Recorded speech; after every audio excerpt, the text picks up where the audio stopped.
Saludos, sean bienvenidos a esta nueva edición de la carroza fúnebre de Don José. El día de hoy les traigo mi adaptación de una leyenda veracruzana.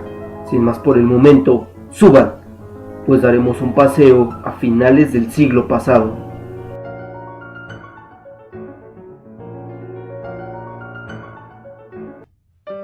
En la avenida Independencia, esquina con Mario Molina del centro de la ciudad de Veracruz, existió una casa comercial de mucho prestigio respaldada por las buenas familias del puerto. Todos disfrutaban ver por el aparador y contemplar el repertorio tan vasto de objetos que podían comprar. Sin embargo, la parte más especial de este lugar era sin duda el apartado de las ofertas.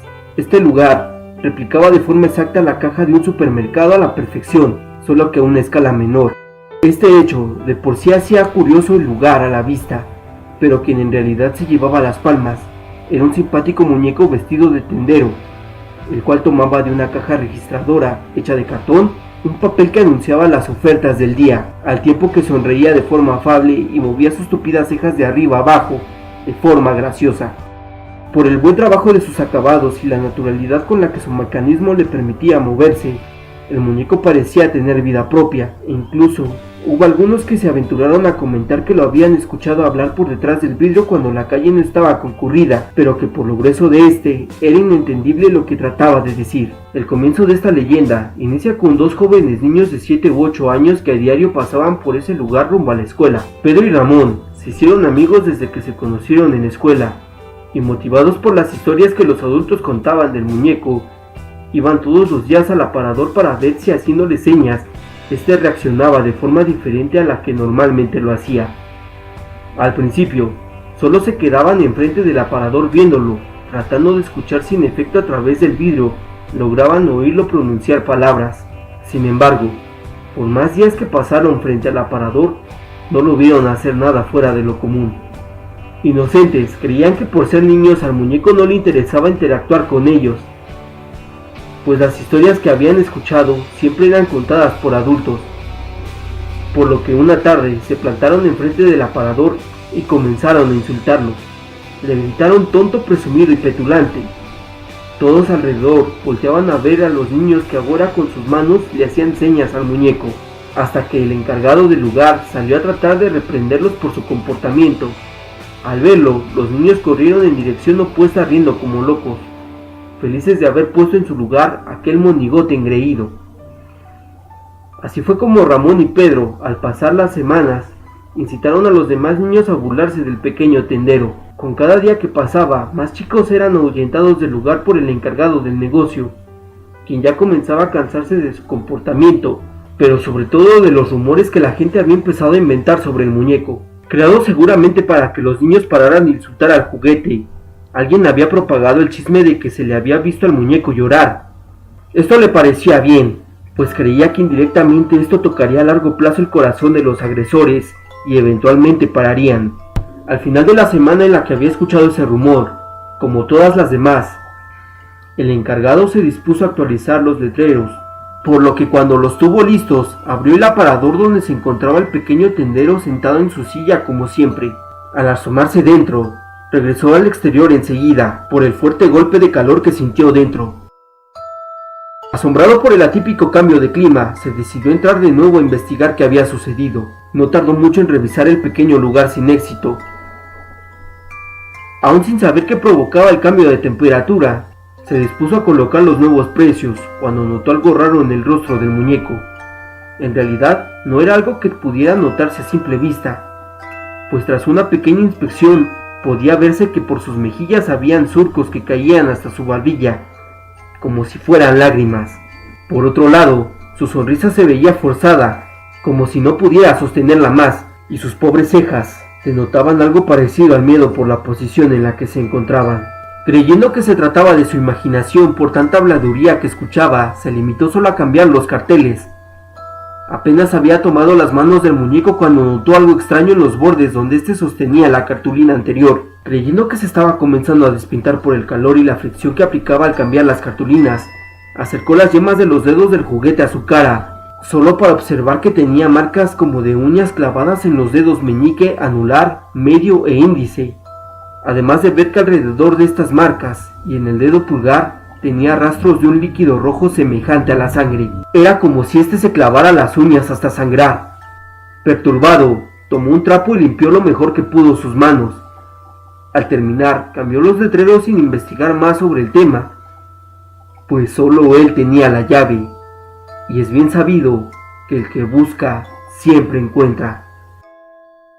El hombre trató de manejar esta situación de la forma más discreta que pudo, pues sabía que si ésta se ventilaba podría afectar en las ventas del negocio.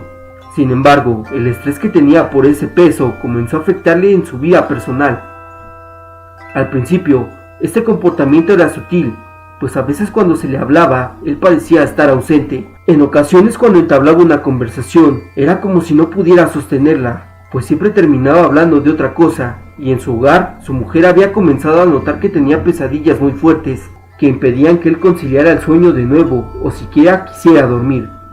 Su esposa, cansada de esta situación, pues entre sus conocidas comenzaban a haber rumores de supuestos amoríos entre él y alguna empleada del trabajo, lo encaró. Él, no soportando más la presión, reveló a su mujer la peculiar experiencia que había tenido. Ella, escéptica al principio por esta explicación, no creyó nada de lo que él le decía, pero la actitud de su marido tan histérica y la cartulina rasgada hicieron que comenzara a dudar. Aún así, le pidió ir al día siguiente a ver si en verdad el muñeco tenía las marcas en los dedos como él decía.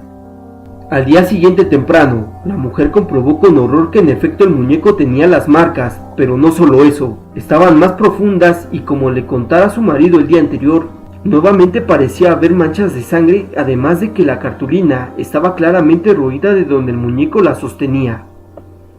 Este hecho la asustó bastante, y aunque su marido hizo hincapié de las consecuencias de hacer público este suceso, ella no pudo aguardar por mucho tiempo el secreto.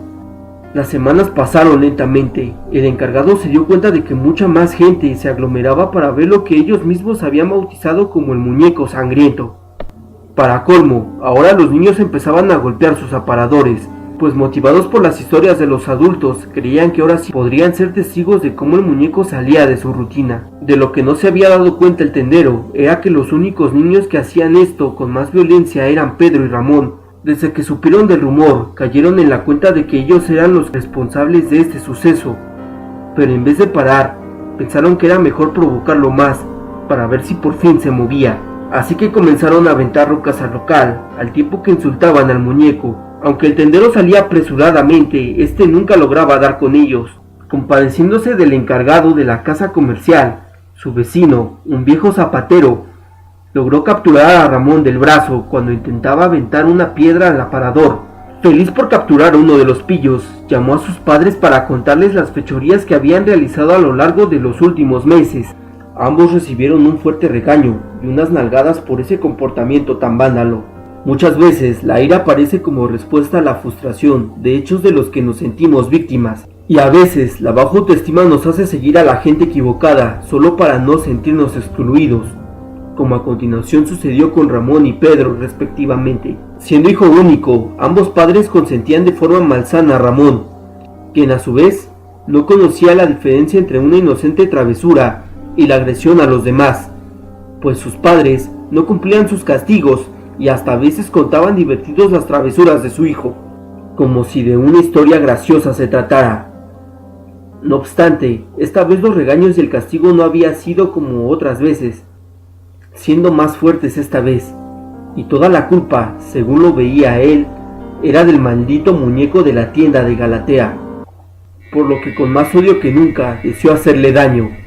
Una semana después del incidente, y aún con el rencor presente, maquinó un plan con Pedro para castigar al muñeco por haberlos metido en problemas. Consiguieron lodo y una piedra mucho más grande que la anterior. Cegado por su berrinche, no midió las consecuencias de lo que estaba por provocar. El encargado de romper el vidrio fue Pedro, quien no se sentía a gusto haciendo este tipo de travesuras, pero no tenía más amigos. Una vez roto, Ramón comenzó a aventar al interior el lodo manchando al pobre tendero del aparador. Por un momento, el niño logró ver en el muñeco una mueca que denotaba llanto, pero por más que le gritó a los adultos, estos no les quitaban la vista a los niños. Asombrados por la actitud tan antisocial con la que habían actuado solo para molestar a un inofensivo muñeco, Está por demás decir que fueron rápidamente atrapados por la gente que se encontraba cerca y que nuevamente fueron llamados sus padres. Al fin llegaron a un acuerdo económico los padres de los niños y el encargado del lugar. Con ello terminó el alboroto y el tendero empezó a dar órdenes a sus empleados para limpiar, mandando solo a su empleado de confianza a limpiar al muñeco mientras él y los demás recogían el desastre que habían hecho los niños minutos antes. Cuando acabó, volvió con el empleado para ver cómo iba. El trabajador se encontraba asustado, pues le dijo que empezó a limpiar su rostro cuando notó que había sangre en el trapo. Indagó un poco, solo para notar que de las encías había comenzado a brotar sangre, como si las hubiera apretado hasta hacerse daño. Lo mismo sucedía también con la yema de sus dedos. Pidiéndole discreción a su empleado, llevaron al muñeco al almacén para comenzar a limpiarlo.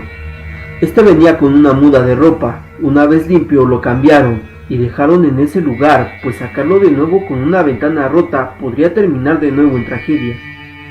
Así que hasta nuevo aviso, el muñeco permanecería allí. Mientras tanto, castigado en su cuarto se encontraba Ramón, feliz porque al fin lo había logrado. Había hecho que el muñeco del aparador se moviera. Estaba seguro de que faltaba poco para que comenzara a moverse enfrente de todos.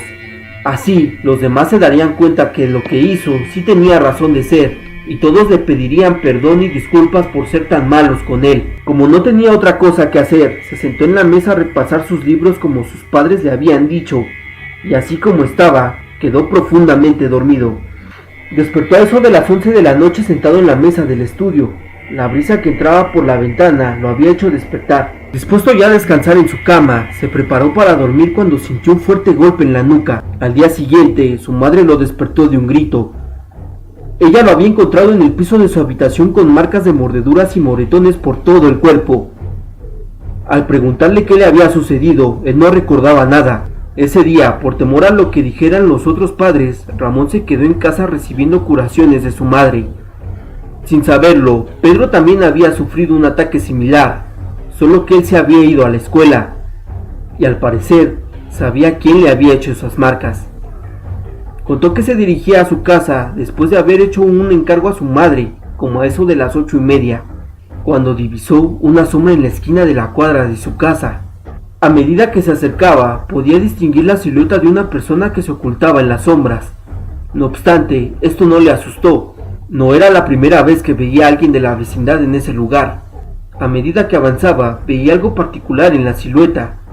Primero pensó que se trataba de una persona arrodillada o sentada en la banqueta, pero entre más legible se hacía la sombra, más veía que se trataba de alguien parado solo en la esquina.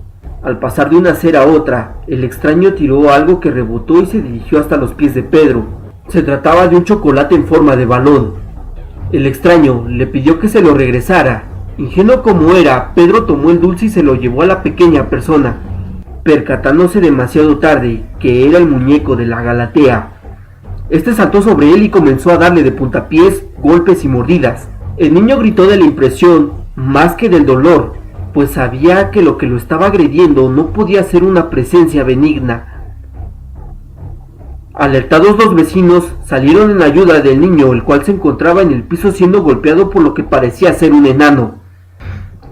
Al percatarse de que la gente venía en ayuda del niño, salió disparado a unos callejones que por allí había, perdiéndose entre la oscuridad del lugar. Aunque todo esto sucedió muy rápido, los testigos sabían a la perfección quién había sido el responsable, pero ninguno se atrevió a decirlo porque sabían que sonaría muy absurdo. Qué lástima, porque tal vez así la tragedia no hubiera sacudido tan fuerte a la comunidad. Aunque nadie aprobaba lo que los niños habían hecho, el rumor que rondaba por las calles sobre cómo el muñeco los había castigado los hacía ver como víctimas, pues el único que había regresado a su lugar era el tendero del aparador de las ofertas. Los primeros días, los transeúntes se detenían a verlo, pero cuentan que esta vez había algo raro en él. Parecía como si su sonrisa se hubiera ensanchado más y las cejas se movían más arriba de lo común, pues de parecer afable pasó a parecer malévolo. En pocos días, el rumor de que el muñeco había atacado a los niños se extendió. El lugar que llegó a ser tan querido y popular comenzó a incomodar a los pobladores. Ahora los que pasaban por ahí bajaban la mirada o miraban de reojo el lugar, pero ya nadie se detenía. Incluso los niños habían dejado de acudir a burlarse del muñeco. Esto último alegró al encargado, pues al menos la historia había servido de algo, pero por otro lado también lo aterraba, pues él mejor que nadie sabía que no era solo un rumor. Notaba las extrañas facciones en el rostro del muñeco que en verdad expresaban una sonrisa macabra, además de tener que soportar el raro aroma que ahora desprendía ese lugar, comparable solo al olor de la carne pudriéndose. Pasarían 2 semanas más para que los padres de Ramón y Pedro los dejaran de nuevo andar solos en las calles. De acuerdo con su suposición, faltaba poco para que el muñeco por fin se moviera enfrente de todos. La verdad es que Pedro no se sentía muy cómodo volviendo a ese lugar, no porque sus padres se lo hubieran prohibido, sino por lo que el lúgubre monigote le había hecho. Por otro lado, no sabía cómo decir que no, por lo que esa misma tarde fueron de nuevo a la tienda rodeados de otros compañeros de la escuela. Comenzaron a burlarse y a gritarle habladas de nuevo al pequeño tendero. Los insultos eran múltiples, pero envalentonados por la multitud, los 2 niños comenzaron a gritarle al muñeco que le iban a arrancar las feas cejas que tenía. Le preguntaban si le había gustado el baño de lodo que le habían dado, que ahora se saliera para que lo llevaran a bañar al mar, pues seguro apestaba, que si de verdad fuera hombre, los atacaría esta vez de frente y sin trampas como un cobarde. Rápidamente el encargado salió del lugar a correrlos. Esta vez, como había muchos niños corriendo, no pudo hacer nada. Al llegar a la esquina, vio con desesperación cómo los niños se alejaban. Con temor, volteó de nuevo a ver al aparador, solo para alarmarse sobremanera. Se notaba a todas luces que estaba furioso. Sus cejas no subían de la forma que deberían. Estas lo hacían de un modo que parecía fruncir el ceño. Además, su risa se torcía ahora en una mueca de ira, y esta vez no disimulaba. Los niños volvían en días irregulares para despistar al encargado, que cada semana se aterraba más al ver al muñeco con manchas de sangre escurriendo de sus dedos y manos.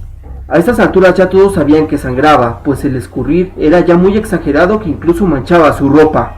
Las burlas de los niños duraron solo unas semanas más, pues Ramón y Pedro desaparecieron al poco tiempo. En la mañana, la alarma se extendió por toda la ciudad, pues nunca había sucedido algo así. Asustado por la noticia, el encargado se dirigió a las cortinas de su local solo para descubrir que su suposición era correcta. El muñeco no se encontraba en su silla, y en la ventana escrito con sangre se leía: "Yo lo hice, yo me llevé a Ramón y a Pedro". Las investigaciones policiales se abrieron en contra del personal del lugar, y aunque sí hubo detenidos por las desapariciones, las familias que sabían que sus seres queridos eran inocentes abogaron por ellos para sacarlos de la cárcel, reabriendo el caso, pero ahora sin ninguna pista, aun y cuando los cadáveres de los niños aparecieron en la playa. Los periódicos informaron que presentaban marcas de mordeduras y moretones, además de otros signos de tortura. A partir de este hecho, mucha gente informó ver al muñeco de la Galatea sentado en los callejones o azoteas de la ciudad. Los más valientes cuentan que al tratar de acercarse a él, este desprendía un horrible olor a podredumbre, y si se insistía en tomarlo, este se levantaba de su lugar riendo estrepitosamente y buscando el manto de la oscuridad en donde escabullirse.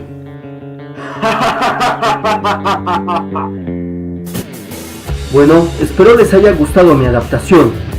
Si fue así, comparte mi video con más personas, dale like y comenta qué te pareció. Esto me motiva mucho a crear contenido como este. Recuerda también que estoy haciendo una recopilación de relatos. Si deseas que el tuyo salga en el canal, por favor envíalo por mensaje privado para verlo en un video futuro. Sin más por el momento, se despide este humilde carrocero, dejándolos de vuelta en la primera parada, hasta que nos volvamos a encontrar.